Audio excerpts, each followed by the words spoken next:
Hello student. मैं प्रदीप दत्ता एक बार फिर आपके सामने मैं कुछ क्वेश्चन का सेट लेके आया हूँ और आज का विषय है बायोलॉजी। पहला क्वेश्चन है, अवायवीय श्वसन कोशिका के किस भाग में होता है? ऑप्शन है माइटोकॉन्ड्रिया, कोशिका द्रव, हरित लवक और कोशिका झिल्ली। तो अवायवीय श्वसन जो है वो कोशिका द्रव में संपन्न होते हैं। क्वेश्चन नंबर 2, रक्त इनमें किसकी उपस्थिति के कारण लाल दिखता है? यानी रक्त का रंग जो लाल होता है वो किसकी उपस्थिति के कारण होता है? या कुछ ऑप्शंस दिए हुए हैं, थ्रोम्बिन, हीमोग्लोबिन, थ्रोम्बोप्लास्टिन और फाइब्रिन।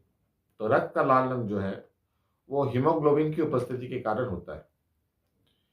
दरअसल हीमोग्लोबिन एक वर्णक है जो आयरन और ग्लोबिन ये दोनों से बने हुए होते हैं और आयरन की उपस्थिति के कारण ही रक्त का रंग लाल होता है। क्वेश्चन नंबर 3, पौधों में खाद्य पदार्थों का स्थानांतरण किस रूप में होता है? ऑप्शन है स्टार्च के रूप में, प्रोटीन के रूप में, ग्लूकोज के रूप में या सुक्रोज के रूप में। तो याद रखेंगे पौधों में खाद्य पदार्थों का जो स्थानांतरण होता है वो सुक्रोज के रूप में होता है। नेक्स्ट क्वेश्चन है, बीज रहित पौधों के उत्पादन में सहायक होते हैं। इसमें कुछ हार्मोन्स के नाम दिए हुए हैं, आपको बताना है कि ये कौन से हार्मोन हैं जो बीज रहित पौधों के उत्पादन में सहायक होते हैं। ऑप्शन है साइटोकाइनिन, जिबरेलिन्स, ऑक्सिन, ऑक्सिन तथा जिबरेलिन्स दोनों।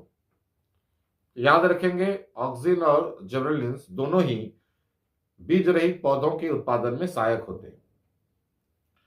क्वेश्चन नंबर 5, उपार्जित लक्षणों का वंशागति सिद्धांत का प्रतिपादन निम्नलिखित में किसने किया था? Lamarck, Charles Darwin, Mendel, Wiseman. तो उपार्जित लक्षणों का वंशागति सिद्धांत जो है ये लामार्क ने कहा था, इसलिए इसको लामार्कवाद भी कहते हैं।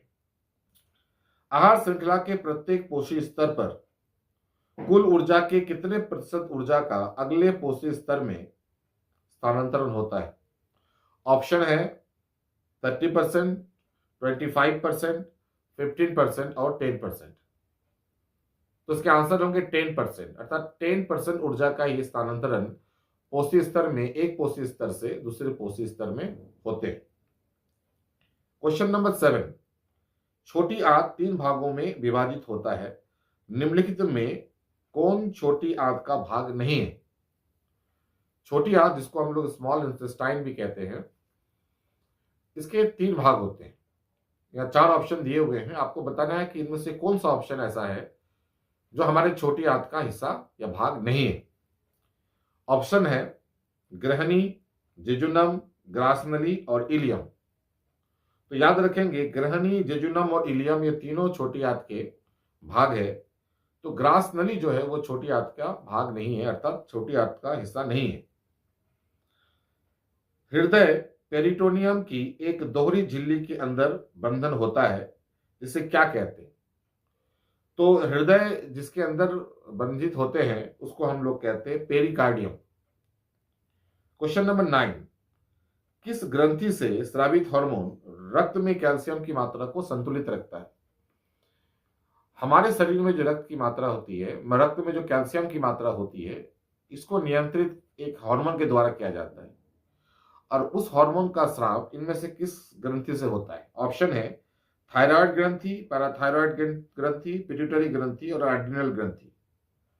तो आंसर होंगे पैराथायराइड ग्रंथि, अर्थात पैराथायराइड ग्रंथि से स्रावित हार्मोन हमारे रक्त में कैल्शियम की मात्रा को नियंत्रित करते हैं। लास्ट क्वेश्चन है, डीएनए अनुक्रम के तुलनात्मक अध्ययन द्वारा किसी जीव के पूर्वजों की खोज क्या कहलाती है? अर्थात डीएनए का अध्ययन करते हुए हम अपने जो पूर्वजों की खोज करते हैं तो इसको हम लोग क्या कहते हैं? ऑप्शन है प्रवर्जन, आणविक जातिवृत्त, क्रमिक प्रक्रम, इनमें से कोई नहीं। तो इसके आंसर होंगे आणविक जातिवृत्त। तो ये आज के 10 सवाल थे जिसका आंसर भी मैंने बताया। और जैसा कि हमने कहा है कि 2025 में जो बच्चे मैट्रिक एग्जाम देंगे उसके लिए मैं समय समय पर इस तरह के क्वेश्चन लेते आता रहूंगा ताकि इससे बच्चों को मदद मिल सके। Thank you very much.